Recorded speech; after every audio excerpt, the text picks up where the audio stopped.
వారాహి నవరాత్రి అనేది శక్తి స్వరూపం మరియు శక్తివంతమైన యోధురాలు అయిన వారాహీదేవిని ఆరాధించడానికి అంకితం చేయబడిన 9 రోజుల పండుగ. ఇది ఆషాఢ మాసంలో ముఖ్యంగా ఆషాఢ పాడ్యమి నుండి నవమి వరకు జరుపుకుంటారు మరియు దీన్ని ఆషాఢ గుప్త నవరాత్రి అని కూడా పిలుస్తారు.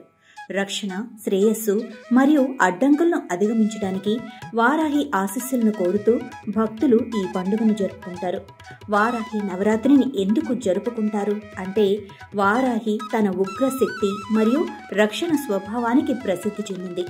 ఆమెను పూజించటం వల్ల జీవితంలోని ప్రతికూల శక్తులు, శత్రువులు మరియు అడ్డంకుల నుండి భక్తులను రక్షిస్తుందని నమ్ముతారు. చట్టపరమైన విషయాలలో విజయం కోసం మరియు సవాళ్లను అధిగమించడానికి కూడా ఆమెను ప్రార్థిస్తారు. వారాహి శ్రీ మహాలక్ష్మితో సంబంధం కలిగి ఉంది మరియు సంపద, శ్రేయస్సు, వ్యాపారాలలో విజయం వంటి భౌతిక ఆశీర్వాదాలను ప్రసాదిస్తుందని నమ్ముతారు. భక్తులు మంచి ఆరోగ్యం, దీర్ఘాయుష్యు మరియు వ్యాధుల నుండి ఉపశమనం కోసం వారాహి ఆశీర్వాదాలను కోరుకుంటారు. మానసిక మరియు భావోద్వేగ బాధలను తొలగించడానికి కూడా ఆమెను ప్రార్థిస్తారు. వారాహిని పూజించటం ఏకాగ్రత, వాక్పటిమ మరియు ఆత్మవిశ్వాసాన్ని పెంచుతుందని నమ్ముతారు. ఆమె లలితా త్రిపుర సుందరి దేవత యొక్క దైవిక సైన్యానికి ప్రధాన కమాండర్ గా పరిగణించబడుతుంది. ఆమెను శక్తివంతమైన యోధురాలు దేవతగా చేస్తుంది. వారాహిదేవి సాధారణంగా వరాహ ముఖంతో విష్ణువు యొక్క వారాహ తల అవతారమైన వరాహ భగవానుడి భార్య అని నమ్ముతారు. హిరణ్యాక్షుడు అనే రాక్షసుడి నుండి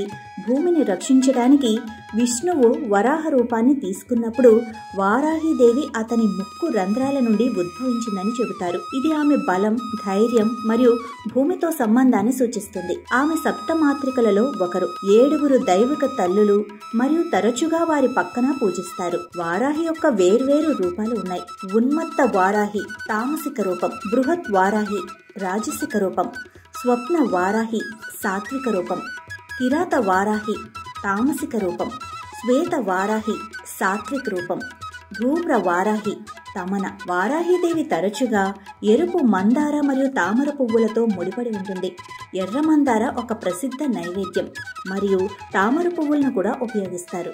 ముఖ్యంగా ఎరుపు మరియు నీలం తామర అయితే తెలుపు మరియు గులాబీ తామరలు సాధారణ ప్రత్యామ్నాయాలు.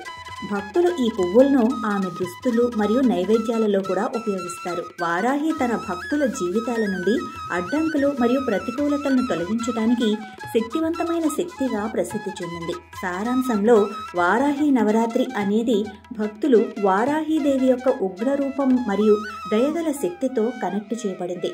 రక్షణ, శ్రేయస్సు మరియు మొత్తం శ్రేయస్సు కోసం ఆమె ఆశీర్వాదాలను కోరుకునే సమయం. వారాహి దేవత ప్రతికూల శక్తుల నుండి రక్షణ కల్పిస్తుందని నమ్ముతారు. ఆమెను పూజించటం వల్ల జీవితంలో విజయం మరియు శ్రేయస్సు లభిస్తాయని చెబుతారు. ఆమెను ప్రార్థించటం వల్ల ఆరోగ్యం మెరుగుపడుతుంది మరియు వ్యాధులు నయమవుతాయి.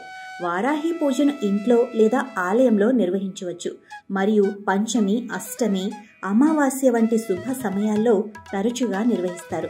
భక్తులు వారాహి హోమంలో కూడా పాల్గొనవచ్చు. ఇది పూజా ప్రయోజనాలను మరింత పెంచే అగ్ని ఆచారం. వారాహి పూజ యొక్క ప్రయోజనాలు విస్తృతంగా విశ్వసించబడుతున్నప్పటికీ ఈ ఆచారాలను విశ్వాసం మరియు భక్తితో సంప్రదించటం చాలా అవసరం.